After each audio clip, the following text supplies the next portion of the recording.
What's up, Guardians? J-Man here, and today I'm sharing a hunter build that's probably gonna get you accused of hacking. This season's artifact has a pretty interesting gameplay loop for the Void subclasses, and it goes a little something like this. Onto the Breach will spawn a Void Breach after defeating a Void debuff target. Protective Breach then gives you an Overshield for picking up that Void Breach. And finally, Supernova is going to cause your next source of Void damage to create a weakening pulse, thus being able to weaken another enemy and spawn another Void Breach, continuing the chain of this loop. It's overall a pretty powerful concept to continuously weaken and defeat foes while maintaining an Overshield. But you know I always have a few tricks up my sleeve to turn this into a dominant build. The thing is, we need a way to apply a Void debuff on that first opponent to get the loop going. There's a lot of ways to do this, for example Child of the Old Gods, or a weakening grenade from Echo of Undermining. But the easiest and most efficient way is with Gyrfalcon's Hauberk. Simply dodge or use your smoke bomb to go invis, and if you begin shooting a Void weapon, you'll apply volatile damage to the enemy.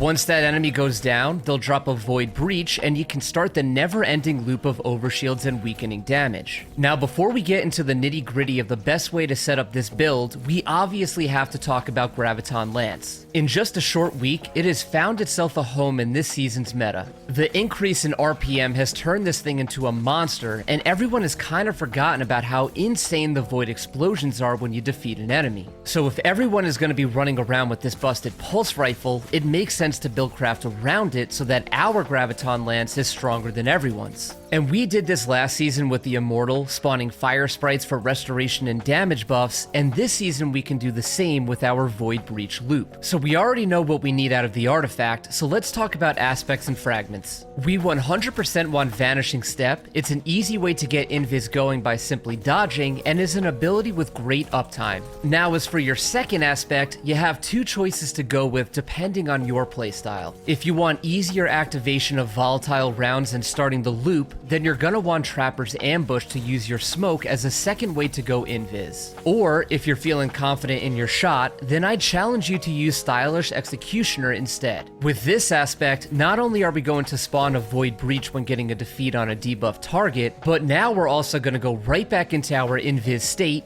with wall hacks. We can pick up that breach for our Overshield and come at an invis once again with volatile rounds and weakening pulse from Supernova. And with this setup, you can also use your smoke bomb offensively, which is going to weaken targets, and if you end up defeating them, we'll also go invis to start off the loop. And this is where the hackusations come into play. Everyone forgets about the wall hacks on Void Hunter, so as I'm pre-firing around the corner, a lot of folks thought I was actually cheating and sending over hate mail. Both aspects are great options and work well, but Stylish Executioner is going to be a bit more high risk, high reward with extra status effects. Moving on to the fragments, I went with Echo of Vigilance, Persistence, Starvation, and Remnants. Echo of Vigilance is arguably the strongest fragment in the game, giving us an Overshield upon defeating an enemy while our shields are depleted. Getting this Overshield made it easier to run over and grab a Void Breach after getting into a duel. Echo of Persistence is going to increase the duration of Invis, Overshield, and Devour, basically mandatory for this build. Echo of Starvation will give us Devour after picking up either a Void Breach or an Orb of Power, and sits so well with this build. As we're chaining Overshields together, we're also refilling our base health with Devour, becoming unstoppable. And I enjoyed Echo of Remnants to increase the duration of the grenades that we'll be tossing around. There's only two key armor mods to worry about with this setup. Obviously, we want Reaper in the class item so that when you dodge for invis to set up the loop, that next defeat will also spawn an Orb of Power.